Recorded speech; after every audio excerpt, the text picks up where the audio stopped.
क्या ईरान एक और ऐतिहासिक मोड़ पर खड़ा है? क्या तेहरान की सड़कों पर उठता गुस्सा किसी बड़े भू राजनीतिक तूफान का संकेत है?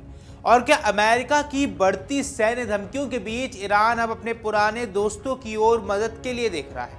इन्हीं सवालों के बीच एक अहम कूटनीतिक हलचल सामने आई है, जब ईरान के विदेश मंत्री सैयद अब्बास अराक्ची ने भारत के विदेश मंत्री एस जयशंकर को अचानक फोन कर दिया। ये बातचीत ऐसे वक्त पर हुई जब ईरान अंदर से सुलग रहा है और बाहर से दबाव में है। आपको बता दें, बीते 2 हफ्तों से ईरान की सड़कों पर हालात बेकाबू हो चुके हैं। Supreme leader Ayatollah Ali Khamenei के खिलाफ गुस्सा खुलकर सामने आ चुका है। आगजनी, हिंसा और झड़पों के बीच हजारों लोग सरकार के खिलाफ उतर आए हैं। सुरक्षा बलों की कार्रवाई लगातार तेज हो रही है, लेकिन प्रदर्शन थमने का यहां नाम नहीं ले रहा है। ऐसे हालात में अमेरिका की ओर से संभवित सैन्य हस्तक्षेप की आशंका ने ईरान की चिंता और ज्यादा बढ़ा दी है। अब ये वही पृष्ठभूमि है जिसमें ईरान ने भारत से संपर्क किया है। 14 जनवरी को ईरान के विदेश मंत्री सैयद अब्बास अराक्ची ने एस जयशंकर से फोन पर बात की।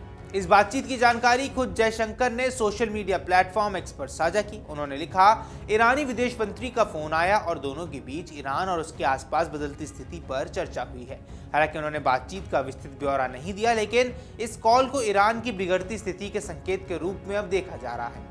दरअसल जब कोई देश अंदरूनी विद्रोह या बाहरी दबाव दोनों से घिरा होता है, तब वह अंतर्राष्ट्रीय स्तर पर समर्थन और संवाद की तलाश करता है। भारत और ईरान के बीच लंबे समय से रणनीतिक और आर्थिक रिश्ते रहे हैं, चाहे वह चाबहार पोर्ट हो या ऊर्जा सहयोग। ऐसे में यह फोन कॉल सिर्फ औपचारिक बातचीत नहीं बल्कि एक कूटनीतिक संकेत भी माना जा रहा है और ईरान में मौजूदा संकट में अपने अहम साझेदारों से संपर्क बनाए रखना चाहता है। इसी बीच एस जयशंकर ने नई दिल्ली में हिंद महासागर रिम एसोसिएशन यानी कि आयोरा के महासचिव संजीव रंजन से भी मुलाकात की। इस बैठक में हिंद महासागर क्षेत्र के देशों के बीच सहयोग को और मजबूत करने पर विशेष चर्चा हुई है।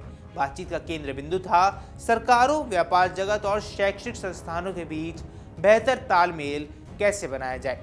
जयशंकर ने कहा कि क्षेत्रीय सहयोग से न केवल आर्थिक संभावनाएं बढ़ेंगी बल्कि पूरे हिंद महासागर क्षेत्र में स्थिरता और सुरक्षा भी मजबूत होगी।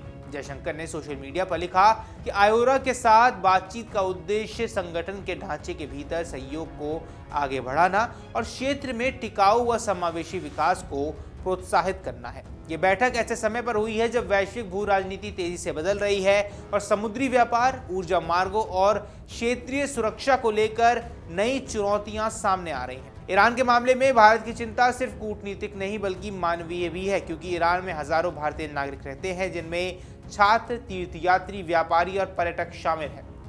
जैसे जैसे ईरान के हालात बिगड़ते गए, भारत सरकार ने वहां मौजूदा भारतीयों के लिए एडवाइजरी भी जारी कर दी है। विदेश मंत्रालय ने साफ कहा है कि ईरान में मौजूद भारतीय नागरिक उपलब्ध किसी भी साधन, खासकर वाणिज्यिक उड़ानों का उपयोग कर तुरंत देश छोड़ दें। इसके साथ ही संवेदनशील इलाकों से दूर रहने और सतर्क रहने की अपील भी की गई है। ईरान में हालात कितने गंभीर है, इसका अंदाजा मौत के आंकड़ों से भी लगाया जा सकता है। बीते 2 हफ्तों से अधिक समय से चल रहे सरकार विरोधी प्रदर्शन के दौरान सुरक्षा बलों की कार्रवाई में अब तक कुल 2571 लोगों की मौत हो चुकी है। यह आंकड़ा बीते कई दशकों में ईरान में किसी भी आंदोलन में कई ज्यादा अधिक है। कई विश्लेषक इसे 1979 की इस्लामी क्रांति के दौर से भी ज्यादा खतरनाक स्थिति मान रहे हैं, जब पूरे देश की सत्ता व्यवस्था बदल गई थी। तेहरान से लेकर छोटे शहरों तक लोग खुलकर सुप्रीम लीडर खामेनेई के खिलाफ नारे लगा रहे हैं। सरकार के लिए ये सिर्फ कानून व्यवस्था की चुनौती नहीं बल्कि अपनी वैधता का संकट भी अब बन चुका है। अमेरिका की ओर से बढ़ते सैन्य दबाव और प्रतिबंधों की आशंका ने इस संकट को और गहरा दिया है। ऐसे में ईरान की कोशिश है कि वह अंतर्राष्ट्रीय स्तर पर अलग थलग ना पड़े। अब भारत के साथ हुई ये फोन पर बातचीत इसी व्यापक रणनीति का हिस्सा भी मानी जा रही है। भले ही जयशंकर ने बातचीत का पूरा ब्यौरा सार्वजनिक नहीं किया हो, लेकिन इतना साफ है कि ईरान की स्थिति अब केवल उसकी आंतरिक समस्या नहीं रही है, वह एक अंतर्राष्ट्रीय चिंता बन चुकी है। आने वाले दिनों में ये देखना अहम रहने वाला है कि क्या यह संकट किसी बड़े बदलाव की ओर बढ़ता है या फिर ईरान की सत्ता एक बार फिर हालात पर काबू पाने में सफल हो जाती है। बाकी आपको जो कुछ भी लगता है हमें कमेंट बॉक्स पर जरूर बताएं। फिलहाल के लिए इस वीडियो में इतना ही। नमस्कार।